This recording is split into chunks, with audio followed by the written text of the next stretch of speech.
I'd like to welcome you to another session, a special session of the Loved Ones group. Today we're blessed with the opportunity of having someone that is willing to share their story of recovery, which has become a very much an important part of the Loved Ones group in terms of being able to offer the hope to family members that as they change and develop strategies for dealing with the suffering that is going on with their family, that people do get better, and people get better and have a miraculous experience as a result of that. And in order to share that, we've asked Stella to join us, and she has gladly agreed to share her story and talk about the experience that she has had. Stella, thank you very much. You're welcome. Perhaps you could just start by telling us a little bit about how your experience with drug or alcohol use started, how you got introduced. My first time was with marijuana, and I went with my cousin to a friend's house, and one of the young ladies had what we call a joint, and pulled it out, and I felt like the stupid girl, the naive girl. You know, everybody was all fired up and ready to smoke, and so I did it. I tried it. Had you seen drug or alcohol use before? No. I was. I came from a home where that wasn't a common thing. Like the loved one said, it was always someone else. And no, I wasn't familiar with it. I can remember thinking I was embarrassed because I didn't even know how to use it. Okay. So, and we ended up deciding to give each other perms. So I think that was my first consequence, was a bad perm. So I do. I should have known then. What was it? What was the first experience like? You say it was with marijuana. Yes. Yes. And again, it was. You didn't go there to. That wasn't your idea of the evening that you were going to go and smoke marijuana. It just happened that presented itself. Yes. The opportunity happened, and I was curious, and I had heard things like rumors but curiosity was originally what started it, and. It took me a little while before I tried it again. I think my second choice was alcohol. That was my next drug. I married young, married an older gentleman who is an alcoholic, and fell right into the pattern of getting off work, getting drunk, getting up. The first time I can remember using alcohol to wipe away any emotional turmoil, because that's why I used it. And I never understood that till now, was to cope, to make myself feel better, to feel something. It worked. Yeah, Alcohol and temporarily. Temporarily. My ex-husband went to Saudi, and I found myself pregnant 10 days after he left, and suffered from a lot of depression and what ifs and why me's, and picked it up, very naturally picked it up, and traveled a lot, went to Germany and Europe, lived there for several years, and found myself, at first it was, everybody does this. Everybody drinks. It's a rite of passage. It's, but when I found myself with two screaming babies back to back in one room, and myself in the kitchen crying, drinking to get drunk, by myself, and that started pretty early on? Yeah. Yeah. I married him right at 18. So, like right after I graduated, I had my birthday, graduated, got married, got drunk. That was my, and we, being military, I didn't know a lot about drugs. at that time. And when I left him, I came back to Portsmouth. We lived in New York, and I left him there. And I moved into low-income housing. And I got quite an education. And here I was with two children, and going to the bars was the first thing, and then I found out about things like Valium, Xanax, marijuana, and I liked it. I liked the way it made me feel. Even for that night, that moment, I liked it. So there was a strong attraction. Oh, sure. I think there always will be.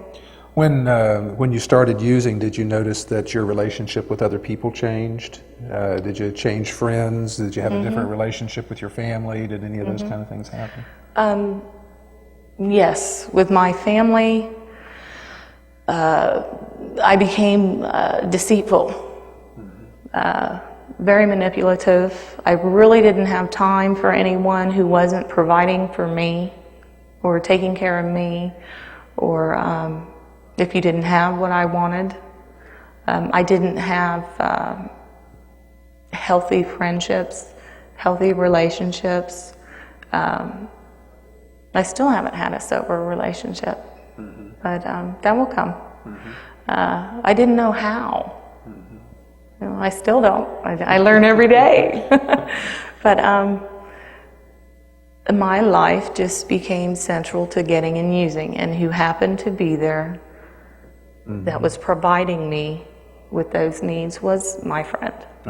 It was, I threw my family away. And your family, did they know what was going on? Was there... My dad was in a lot of denial, not his little girl. No, she's just going through a phase, or she's just, she was married so young, and now she's, sowing her seeds. And I was an addict, my goodness, including drugs and alcohol, for 15 years. And it was really hard for my dad to let go. He couldn't believe it. Couldn't embrace that, the idea that would happen to you. Of course, his idea of what an addict or an alcoholic would be was probably something that someone should be ashamed of. Right. Yeah, didn't see it as a disease, didn't understand it as a disease, and so he held on real strong that that's not what was going on. Right. It was painfully obvious what family functions I did go to. I was stoned, I was drunk, I would leave to go get more stoned and more drunk, and I was very bitter, abrasive. My articulation, everything from the way I dressed, my hygiene, the way I related to people, my sensitivity, all of it just was helter-kelter. And you didn't know that was what was happening? No, I didn't care. I don't think I cared. Honestly, I don't think maybe when I was sober for more than 8 hours, I might have had some inkling of guilt or shame, but I just used more to cover it up, and it was all right for that day. So as the disease started progressing and the consequences started happening, such as being depressed or feeling guilty, the answer was to drink or use. Yeah. Sure. Yeah. It was always the answer. It was always the answer. A lot of people don't understand that for some people like myself, using drugs was a mental or emotional need in the beginning. And by the end of my progression, it was a physical need. I could not function, I could not work, I could not get up and clean the house. And I hit bottom, like the best of them, I hit bottom. What all did you try and do to not hit bottom? Oh my goodness. Reach out to family members and try to get them to help with the crises and the Yeah, sure. Dad, I can't pay the rent this month, knowing well that I had used up the rent, and he knowing that I used up the rent. And at first, he paid it. When I look back now and think of some of the things I called my folks for, to get my drugs or to get my high for the day, my fix. I just can't believe it. I'm stunned. I'm stunned. I mean, I called with some really miserable lives. But yeah, They can't continue to come through. for a while. And So that started changing as far as them? my dad had a class at his work that gave indications of a loved one who has the disease of addiction and how to recognize those signs. And my stepmom went with him. And mind you, my stepmom and I was horrid to that woman. And now she's my best friend, by the way. But she went with him, and it was really hard. It was really hard for my dad. And she just said, you know, it's got to stop, and it's got to stop. So your dad needed help from another family member in order to be able to start doing some things that ended up being helpful. But probably when he started changing, it didn't feel very helpful to you. No, I was angry. I withheld my children, access to my children. I was just hateful. I was very bitter, very angry. Again, the why me's and what fors and odd calls in the middle of the night, crying jags. The next day, everything would be great and wonderful, and it was quite a swing. We talk about, in Loved Ones Group, we talk quite a bit about the melodrama that is addiction, and the promises and the apologies, and you found yourself that happening with your family? Yes. Yes. It even got to the point where my parents were embarrassed of me and my behavior. And when I look back, justifiably so. Sure. I'm embarrassed of me and my behavior, Right. but that's okay. You know, today's a different day. And, you know, it just got to where they detached themselves. So they stopped. We talk about role and relationship, and so their role, they started changing that. Started doing something different. We talk about hitting bottom. What did you have? Can you identify that as an experience that you had? Oh, yeah. I could not maintain my bills and use successfully. I was evicted 5 times in 2 years. And this is toward the end. And Dad's not. No, not bailing out Dad will now. not help. Dad's not bailing me out. You know, the first of the month would usually be this chaotic rush to find money somewhere to try to find a place, you know, for another month. And angry at everyone from heat to, you know, just angry. Whoever wouldn't help. Yes, it was their fault. And was stepmom being blamed for the change that Yes. had happened to your dad? That it's Yes. all her fault. Yes. That he's not helping anymore. Oh, yes. Yeah. Well, in the midst of all that, evictions and all that, how did you make a decision? How did you come out of that in terms of making a decision to make a change? The last time I was evicted was, believe it or not, May 31st of last year. And we went to stay at a friend's house, and everybody used at the house. And I knew my kids couldn't stay there. And so I called my dad. And I couldn't take care of them. And I told him that. And I dumped my kids off on my parents.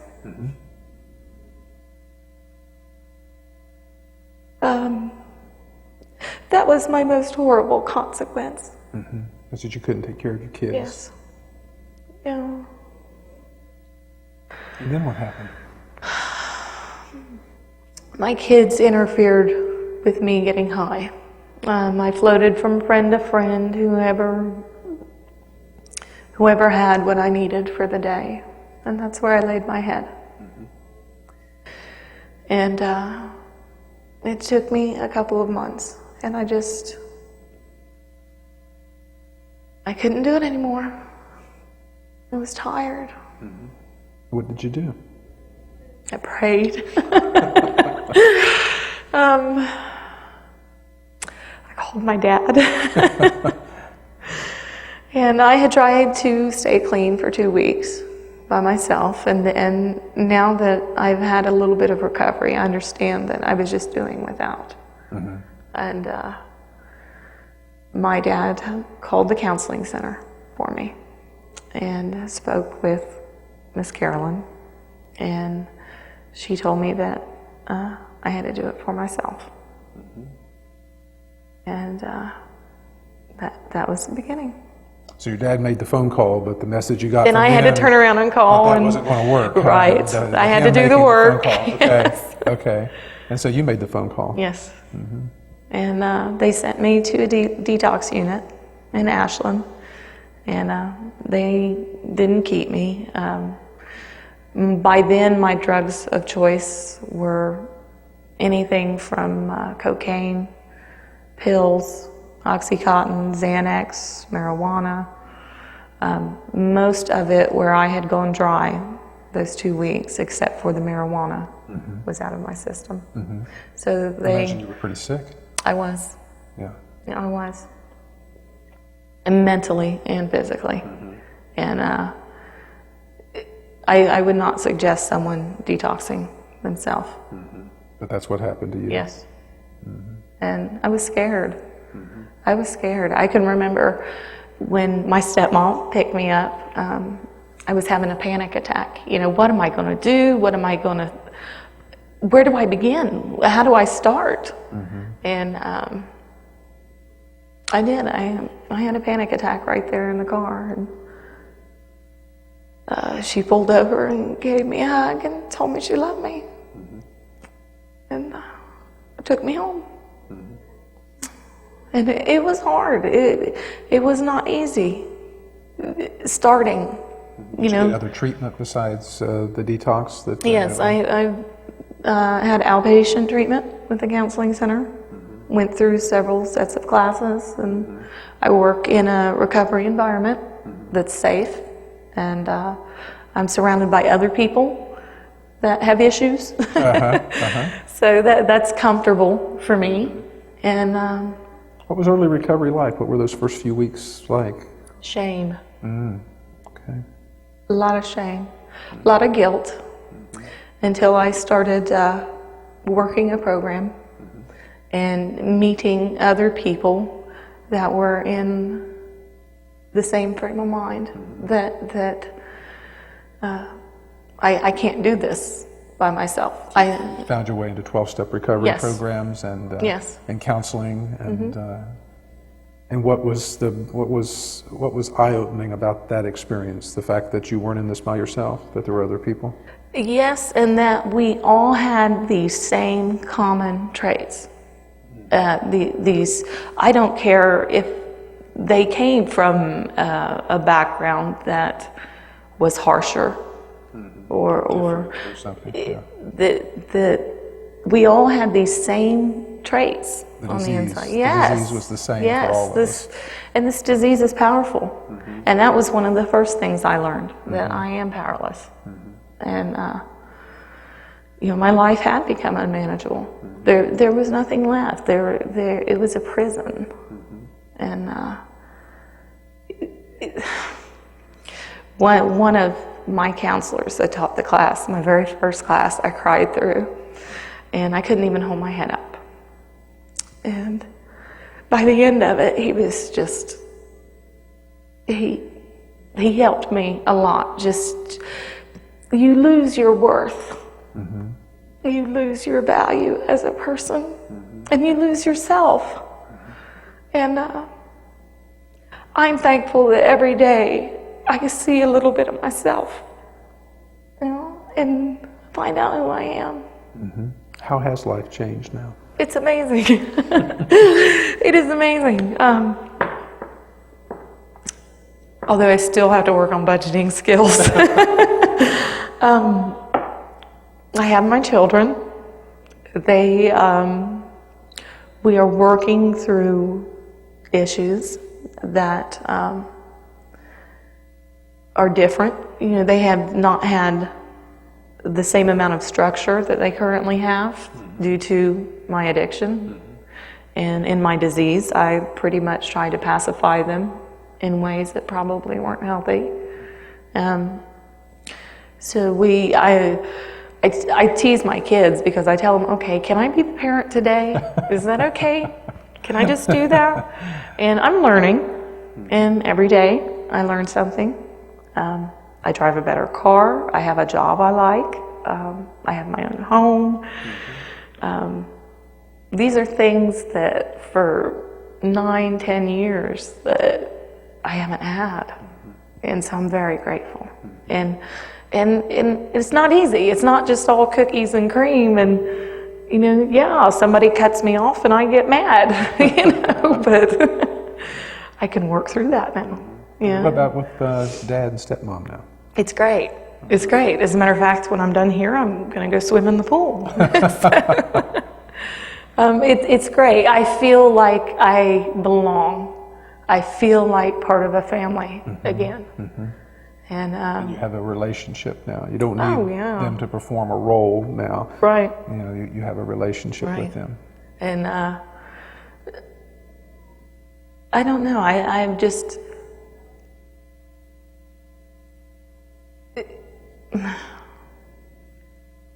I don't know how to explain it. They were great enablers for a long time, and I was a great manipulator. Now they're just back to mom and dad. Yeah. That's a wonderful change. Yes, it is.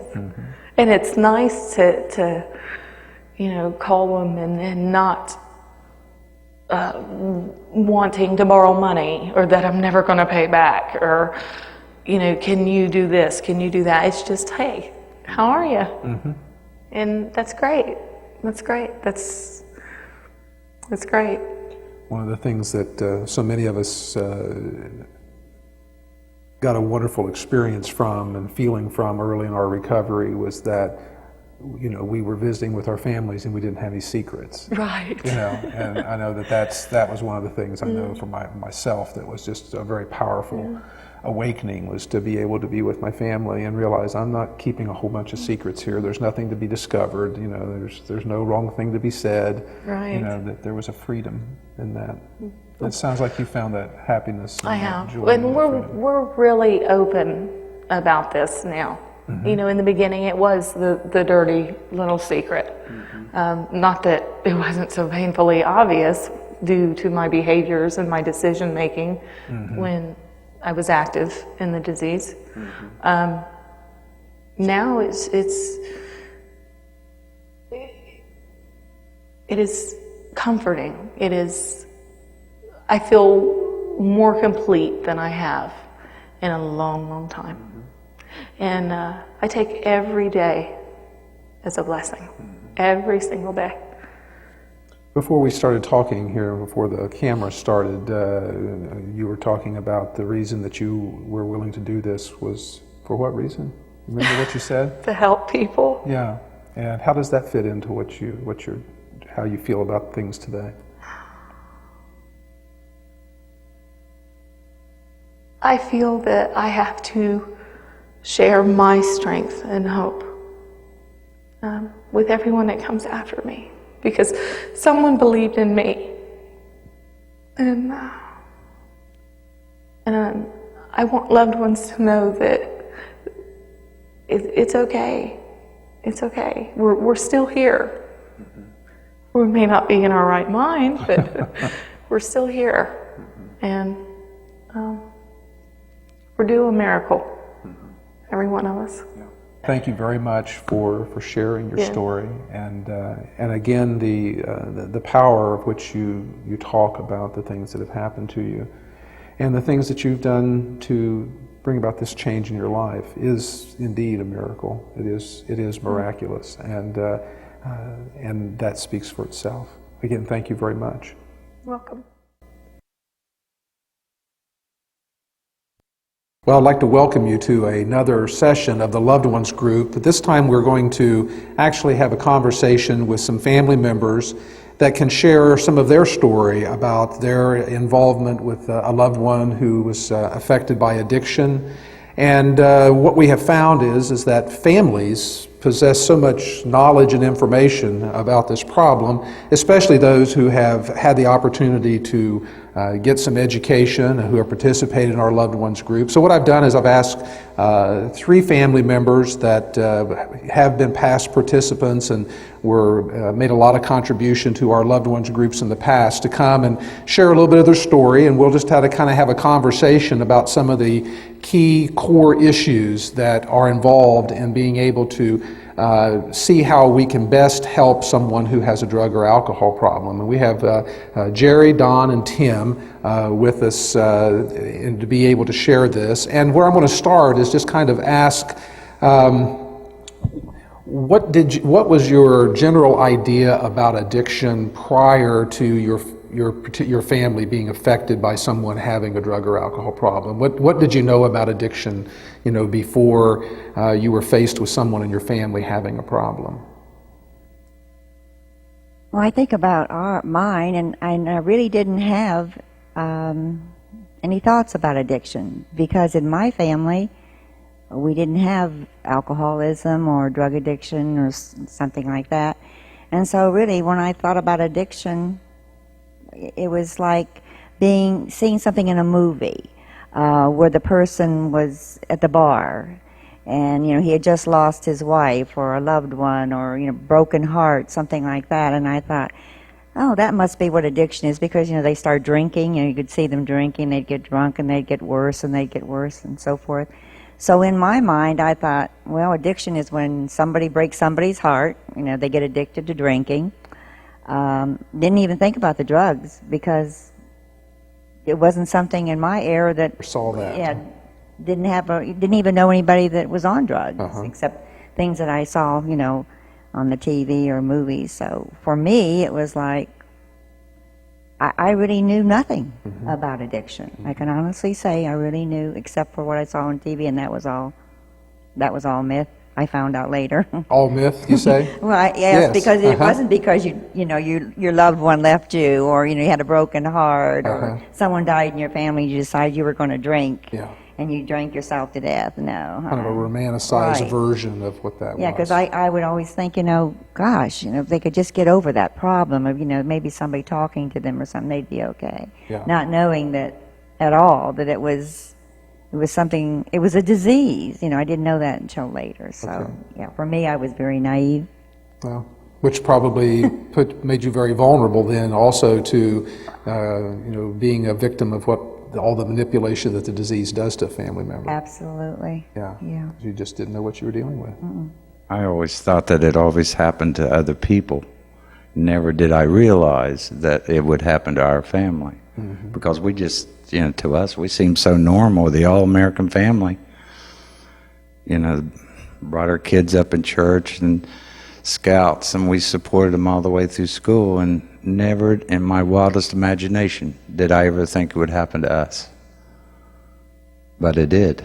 You think that a family typically thinks that if you do all the right things in terms of being a parent or taking care of your family, and that somehow that will make you immune, from a drug or alcohol problem. We wouldn't think that about any other disease necessarily, but we tend to think that way about it. That's for sure. Addiction. Yeah. And what about you? My knowledge was pretty limited about addictions, and pretty non-existent, actually. Really didn't know much about it.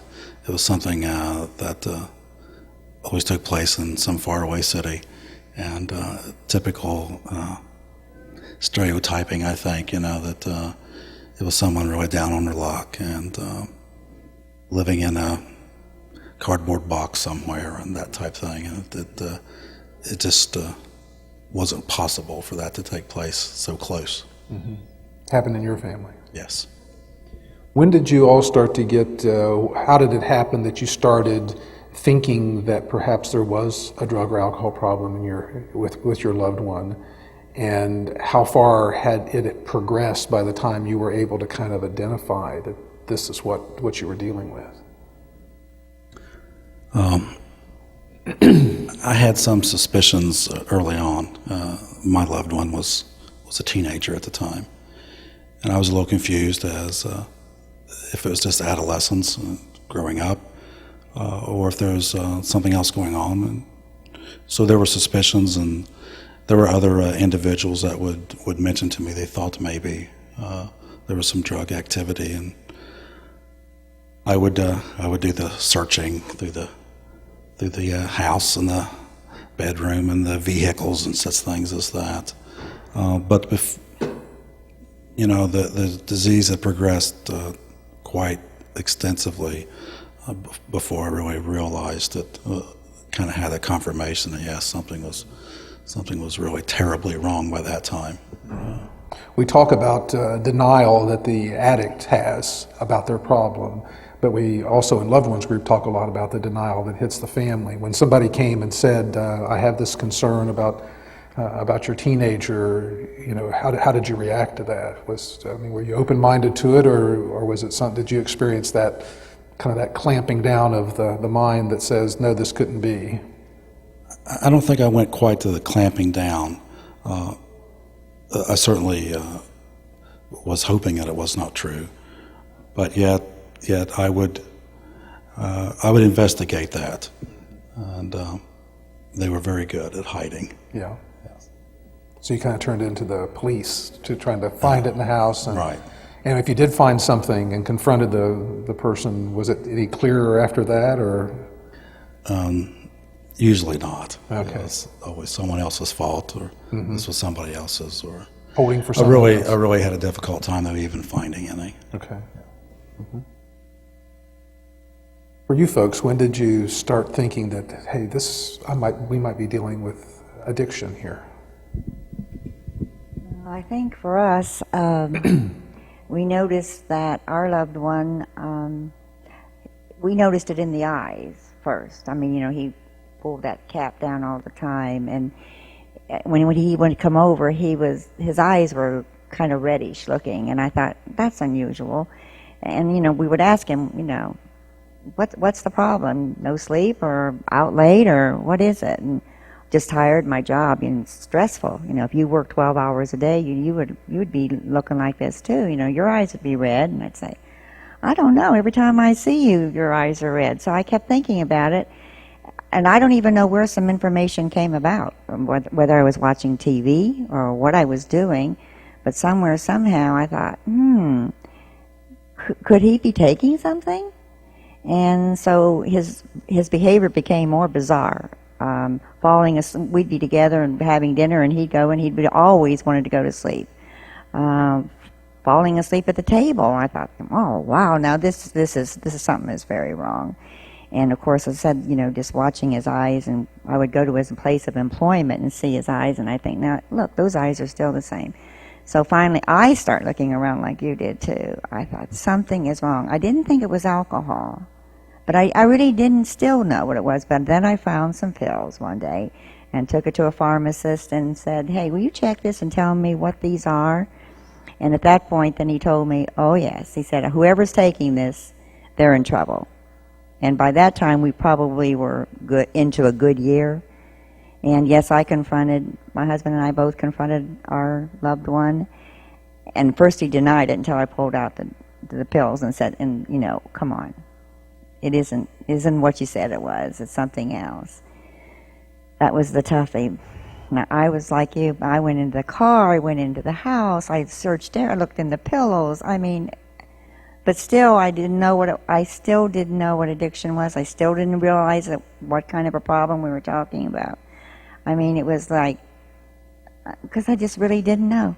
I really didn't know. Did you get an explanation from your loved one as to the why? Did they try to explain why they were using drugs to you? What kind of reasons did they have? Stress. Job stress. If you worked 12 hours a day, you would be tired like this too. Stress. That was basically it. not enough people at the job, to take care of it. I have to do all this, I have to do that, I'm tired, I've got this to do. Everything was related to the job and to stress. And then later on it became, he found other things that he talked about, and that's what's interesting. So I'll let Don talk about those other little things that came about. Well, I knew he was in trouble when he fell asleep eating his mom's noodles, because she's the best noodle maker. You talked about denial. He denied, I denied. I was the worst, and she tried to convince me. But I just totally denied it, because I thought it can't happen to us. This is just not right. He's tired, and I made excuses for him. I even helped him out, I guess. Looking back, I helped him out. But later on, I was convinced that there's definitely a problem somewhere. Developed the turf toe, he developed back pains, he developed this, everything was, well, I have to take some of these pills, Mom, because, I have turf toe. So you actually had... back is bad. I can't stand on my feet 12 hours a day like they want me to. So, he started bringing all these things up, and I believed all that. Mm-hmm. We thought, turf toe? Wow, we looked it up and tried to find out what that was. We were so... Oh, he knew. Felt so sorry for him. I really felt sorry for him. Poor guy, he's hurting. Working too hard, stressed out. Why do they do this? So he was able to convince you that there was a reason for taking the pills. For a while. That was a stage of it, though, was that there were these reasons right. that this was going on. And, we needed to go cut his grass and everything because, he was so tired. We had to help him out, right? We didn't know anything about what we should do, so we were doing all the wrong things. What kind of things did you all try to do to help? Try to help him? To try to help him, yeah. Not just from as far as the addiction was concerned, but to keep his life together. Oh. To keep the loved one's life together. What kind of things did you do? You mentioned cutting the grass. Oh yeah, we took care of the grass. I washed his clothes. Didn't have to give him any money because in his particular job he made very good money. So it was never a money problem. He didn't have to, steal or find any ways to get money because he had everything right where he needed to have it. We did everything. We'd go out to the house, and he had bought a little farm, and we cut the grass. We did everything. You have to have a bill paid, or we'll run down and do it. Not knowing all this time. We just were. Mm-hmm. We thought we were we were really helping our son because he's so tired and he's so stressed and he's got all these problems. So we did. I can't even tell you. Probably there's a list of 25 things that we would do that we shouldn't have done. But we did it. Tim, what kind of things did you find you and your family was doing to trying to help? Well, once we found out about the addiction and the usage, I was totally ignorant as to what should take place next. And so in my way of trying to help, I even stepped in and became his medication manager for a while, and thought that it's like quitting cigarettes. If you're taking 3 of these today, then tomorrow we'll try taking 2 for a while, and then a week later we'll try taking 1. And kind of even got drawn into that for a little bit, and thought that we could help on that. Detox manager. I'd be the detox man, and that kind of blew up in my face too, though. Mm-hmm. Was that his idea or your idea? That was more my idea. He'd rather have kept taking the 3 or 4 a day as to cut back. Okay. Yeah. In terms of the you mentioned trying to help, and then you've also indicated kind of enabling behaviors, kind of like the wrong things, doing the wrong things. But I'm sure that when you were doing them, they didn't seem like the wrong things. They seemed like these are the things that we need to do to be able to help. How did other family members, how did they respond to what was going on? One of the things that we see happening a lot of times is that other family members are in disagreement on how to address this. One family member is doing one thing and the other one's saying not to do that, and then somebody else is saying, did you all experience that where you had other family members that were actually trying to carry a different message either to you or perhaps they were a part of the enabling too. With us, we didn't tell anybody. Okay. Oh no, we kept it all to ourselves. We didn't want anyone to know. When we realized that he had the problem, I mean, it was like, oh, what did we do? Oh my gosh. And we were totally embarrassed. Couldn't happen to us. We're not going to tell anybody. We never told our family. So We it's a put on our secret. mask every day. And, I'm sure that they saw him acting weird, and especially with these eyes, as I said. But they didn't say anything to us either. So we just went our merry way, and he and I together, we almost didn't make it those couple years. But we didn't tell anybody, did we, Don? No, we didn't. Our son's boss came to us. He's a personal friend, and he came and told us that we had a problem. But for the longest time, just the three of us knew. The family secret. Family secret. And we're retired school teachers, and school teachers' kids don't behave that way. So there's a lot of shame associated with this disease for We family thought it was our members. fault, and we were trying to figure out What did you do every wrong? night. We would sit there and think, what did we do wrong? Was it this? And was it this? Was it this? I mean, I think it was shame and blame. Okay. We were ashamed of it, and we were blaming ourselves. I think it's certainly it's not something that you're proud of, and so I believe there's a certain amount of shame that goes along with it. Initially, I kind of kept all this a secret among our family, even immediate, and then extended family. But there came a point where I seen that he was using other family members to enable him, that I guess kind of had to inform everyone, and so we put an end to that type. That had to be enabling. hard. That had to be hard talking to all those family members. Well, yeah. It was. It's difficult. It's again, it's one of those things that always happens somewhere else to somebody else, and never in your own home. And some of the most difficult things you have to do, but it was necessary. We weren't happy about it, and then there's everybody else then is scared to death, wondering, okay, what do we do? What do we don't do? How do we help? How do we? And so it was quite a upheaval. How did you change? What happened? You're involved in this manipulation, which is addiction, and the person with the disease is certainly not being honest with you because they can't. The disease has you locked in, kind of captured in its web of deception and enabling and rescuing and trying to fix and trying to figure out what went wrong. What finally happened that caused something to change in your situations? Well, we had a friend of ours down the street who's a counselor. We went to talk to him maybe 2 or 3 weeks, and he had a very busy schedule, and he told us to go to the counseling center. And do you remember what happened at the counseling center? oh yes. Go on, you can tell that. We went to the counseling center, and they assigned us a gentleman to talk to. And he talked to us for a few minutes, kind of getting acquainted, and he said, I'd like for you to come back if you so choose. But he said, I want to leave you with one question. He said, what happened? What would you do? How far are you willing to go to help your child? And we kind of looked at each other, and he said, would you be willing to send him to jail if he didn't straighten his life out? Well, we wanted to help him, but we didn't want to help him out that bad.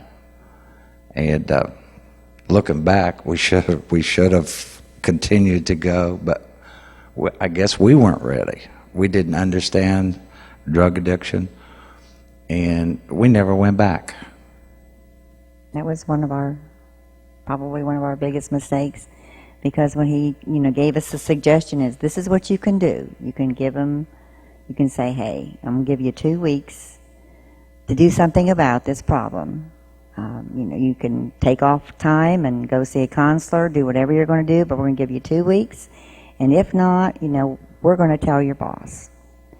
And we both walked out of there. We never said a word in the car all the way home. Never talked to each other at all. And then after a while, when we finally sat and talked to each other, I said, I don't think I can do that. And Don said, I don't think I can do that either. And we dropped it right there. And still, we didn't know anything about any counselings, any groups to go to.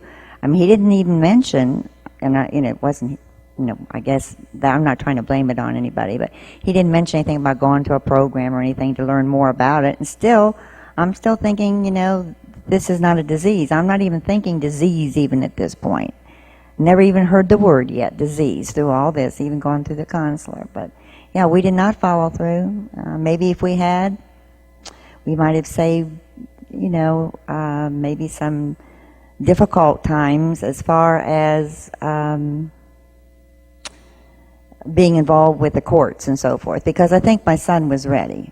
I mean, I really think he was ready, but we didn't help him in the way maybe we should have at that particular point. That probably sounded like an awfully hard thing to do, to intentionally get your son in trouble. Well, we thought, so to if we speak. said that, we'd lose him for sure. Okay, and you didn't want to lose him for sure. You wanted to still try to hold on somehow and still help him. Without see, any that was- consequences Yeah, happening. and Sure. we were afraid he'd never come to see us again, or we'd lose him in that respect. He'd get worse. Something might happen to him. He might die. So you think all this stuff goes through your mind. It's just powerful stuff that goes through your mind. I think we tried to love him into stopping his addiction. That typically doesn't work. It didn't. No. It doesn't. Right. Yeah. We know now. Right. We initially tried a detoxification. We went to a medical facility and spent a few days there. And again, in just my total ignorance of the whole disease, I just kind of thought, okay, it's over now. Few days of detox. And, Yes, the stuff's out of his system, and he'll be okay, and life will go on, and we'll just be one big happy family again. But the relapse was very quick and somewhat subtle, but again, discovered that, and then it was through a friend that at the time had a son that was a counselor at the Marsh House, and kind of made a referral. Maybe I'll check that out, kind of thing. And so, kind of got us started in that direction then, with the residential treatment. you heard more about extensive treatment other than Yes. just detox to try to Right. see how that would happen. Right. And how did it happen? How did somebody, what did you finally have to do? You're talking about some very hard things that you were looking at. What did you finally have to do in order for this to change? Well, we came to a point that even kind of within the family, it got down to where I was going to handle the situation. My wife and I agreed upon it, and we knew we'd have to do some tough things that might be really difficult for her to do. So we went down and we checked out the Marsh House residential treatment, and basically it was a deal at the time. Initially, I still didn't know a lot about it, but the deal was you're going to go through a treatment program, or you'll have to leave the house for good. And so that was kind of what it was about this first time, was he was doing it for me, Okay. and not for himself. But that's kind of how the next step in our phase was start the residential treatment. And it was upon entry into that we learned about the Loved Ones group. I didn't know anything about it, and so I believe checked in on a Saturday, or I'm not sure. I think it was a Monday morning, and we were told about the Loved Ones meeting on Wednesday evening. So we attended the first meeting.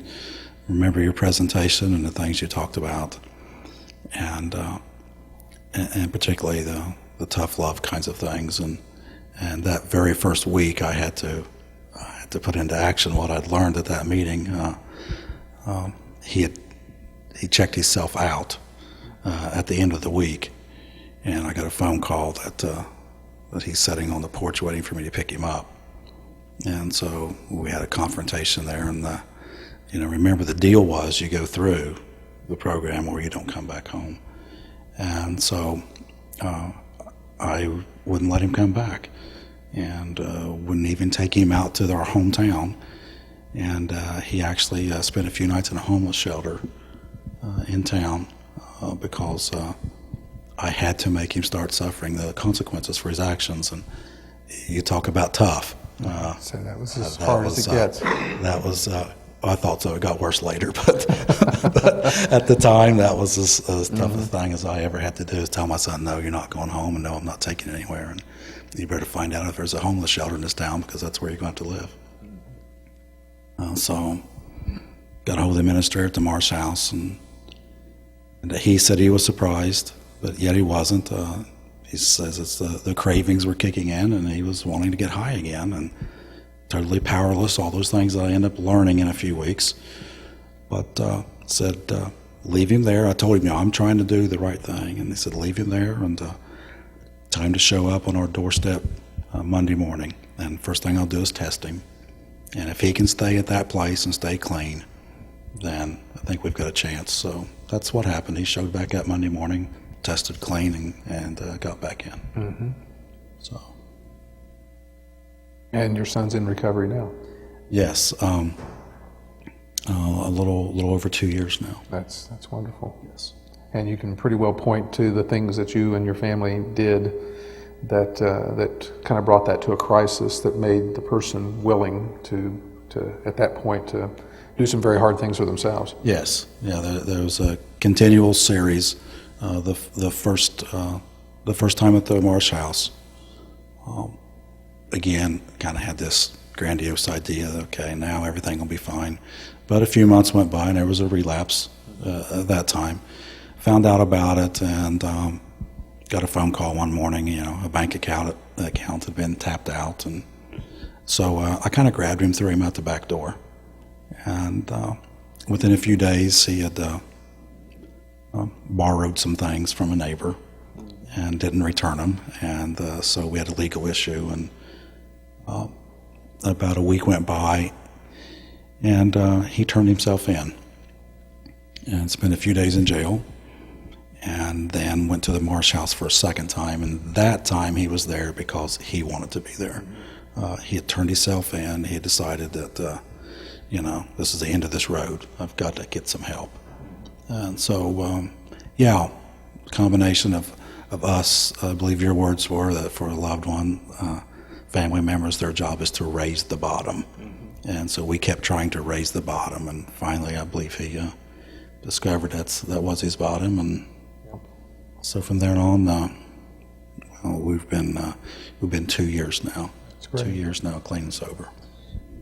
Going through those relapse issues had to be awfully tough too. Relapse is a part of addiction. I mean, it's a part of the disease, just like, not being in remission from cancer any longer would be part of that disease. But that's a very difficult thing to experience for the family. Your hopes get built pretty high, and numerous times it was a roller coaster. Everything's going to be fine now, and then some time would go by and there'd be a relapse. And we'd kind of been forewarned about some of it. That our loved one at the time was young, a late teenager, and we were told it's very, very difficult for someone at that age to recover while still living at home. Kind of needed to be out on their own and have to work and support themselves and those type things. So, we tried that and it didn't work. You were right. And so, we ended up with the second go-round. But, every time there was a relapse, there was a great disappointment. All the wind had fallen out of the sail. yes. We'd been making progress, and all of a sudden, now we're back again. But probably looking back on it now, you can see where each of those relapses got him closer to where he needed to be in terms of his willingness to recover. Correct. Yeah, or the family as and, well. And that's something we learned at the Loved Ones group also, is that as difficult and as painful as it is, that oftentimes relapse is truly a part of recovery. Didn't like that part of it. Right. But yes. What about for you? How did it get well? How did that process start in terms of getting better? Well, with us, your son lived at home. Well, our son had his own place, so and he worked. He had a very good job, like I said, and he didn't have to worry about taking money or finding a way to get his drugs. So,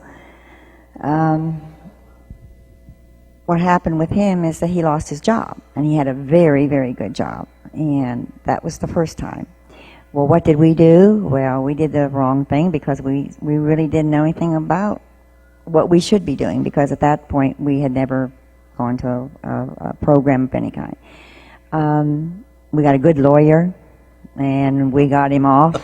And of course he was, Mom, I'll never do this again, bad mistake, I've learned my lesson, all those things that you want to hear, he said. And at the time, I honestly believe that he believed that.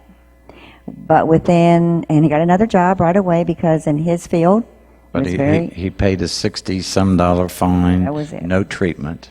It just he pled no contest, and basically not even a slap on the wrist. see, we didn't know, oh, hey, he should have treatment. We didn't even know that. So that's how naive we were. But then the second time, he had this wonderful job, and of course he was getting, we knew he was back on things, because you could tell again in the eyes and the situation, the behavior. But of course he didn't live with us. But every night we would pray that he would get home safely, that he wouldn't hurt somebody, because we knew he was high, leaving his business and going for about 20 miles home. Every time we'd hear a siren, he and I both, our hearts would just drop, because we were all engulfed in the fact that, what if he hurts somebody? What if he gives somebody the wrong thing? What if he does this? All this kind of stuff. So anyway, he did lose that job. And when he called his dad and said, "Dad, come get me," I just lost my job. Well, this was the second time around, and he knew at that point, and we knew at that point, we were in some serious trouble. And thankfully that happened. I don't know, we could have probably made it happen sooner, by listening to that counselor when he said, do you really want to help your son or not? We didn't do it. But when he lost this job, then he was in a lot of trouble, and he went to detox 2 days later, I think, from losing his job. And then we had they called us up and had all the parents come up there one day. He was up there maybe 5 days. And we sat around and talked to other parents. Well, we were sitting there just like in awe. I mean, we couldn't believe all these people were saying the same thing that we were saying. You mean all these people have these kinds of problems? And then they told us about, when you get home, you need to look up this, and this. We had never heard of that. So for how many years? We're talking about 4 years now. We had never been to a program. We hadn't talked to anybody. It was all between us, he and I. So we did come to the Loved Ones program, and I'll never forget the first night that I came to. And I thank God for that today, because the first thing that I remember you saying, it stuck with me so much, was it wasn't our fault. Because he and I still were on this terrible, terrible guilt trip. That, what did we do to cause this problem? So when we found out it wasn't our fault, it was a disease. Thank you. Then we began slowly with that program, and we went for 2 years. We were there. I mean, we kept hearing something new every time we came, and we also went to the Al-Anon program. But that's what saved us, and then we were able to help our son, because it taught us through the program what we should be doing, what we can be doing. We had no idea, except all this guilt, all this fear, all this wrong information, not knowing anything about addiction. And now when I find out somebody has a problem, I just want so much, and I usually do say something to them about, can I tell you where you might want to go to get some help? And your son's in recovery as well. Oh, he's been in recovery Would it be close to 3 years now? 3 years. About 3 years. Seems to be doing Well, all right. one of the things I remember a couple of things they said at the detox center was go to an AA open lead meeting, and we did that, and then to go to Al-Anon, and I think that the Al-Anon, Jerry cried all the way through the first meeting, and we thought we would go in there and they would tell us what we need to do and so forth, and you know, how we could heal our son, but we didn't realize it was healing us. And the third thing I remember, after coming back from Columbus Detox Center, I stopped the Subway to get something to eat, and I ran into a couple people from church. And we've known them for quite a while. We didn't know their 3 kids, but we knew them. And they said, "Where you been?" And I said, "Well," I was kind of embarrassed. I said, "Well, I'm just going to tell you, we just got back from Detox Center." And I thought they would say, you know, "Oh, that's terrible." They said, "Well, congratulations." I said, "That's the greatest thing ever happened." I said, "You don't know this, but you started coming to church after our kids came through, but we've had 2 of our boys go through. And we think it's the greatest thing you ever did. Congratulations." And but that was a load lifted. I think it's one of the surprises that once we start talking a little bit more openly about this, we find out that so many people are affected by it, and so many people have tried to do a number of things to deal with it, and are very happy to hear that there's somebody that's had some success in doing something about it. Sure. Well, that AA open lead meeting was that was neat too, because the girl that gave her story had an almost identical story to our son. And so I realized, hey, there's other people have problems. Well, we saw some friends there and so forth. You know, hey, this is okay. I felt really great leaving there. Oh, yes, I did too. Anything else that you would want to share in terms of the experience that you've had around addiction, around the loved ones group, or what life's been like since in terms of this? Anything else that you can think of? If I was to give some advice, I would tell every parent that if you suspect anything at all, if someone tells you something, then you need to act upon that. And that can mean multiple things, but maybe even something as simple as a drug test, and do some confirmation and check things out, and maybe really get a handle on things earlier. I think that's what we would all say, is we wish we had figured it out sooner, earlier, acted quicker, and got all the information, learned all that you can about this disease as quickly as you can. You know, I just kind of wallowed around in this thing for 2 to 3 years, just not knowing which direction to go, where to find help, that type thing. And so I would advise people to do that. I want everybody to know too that there's always hope. There's always hope. It doesn't matter where they're at. I like to say, if you're still pumping air, there's hope. And you know, there's a lot of programs available, a lot of places to get help, and your loved one can recover. I think that's a great message. Well, I want to thank you all very much for your participation and sharing of your stories. And again, it's a wonderful story of a miracle, you know, that not only happened for you, but happened for your loved one as well. And again, I think probably you would all be very ready to say that you found that you were a channel of information that eventually made its way, you know, to your loved one in a way that could be helpful. Thank you very much. Thank you. Thank you.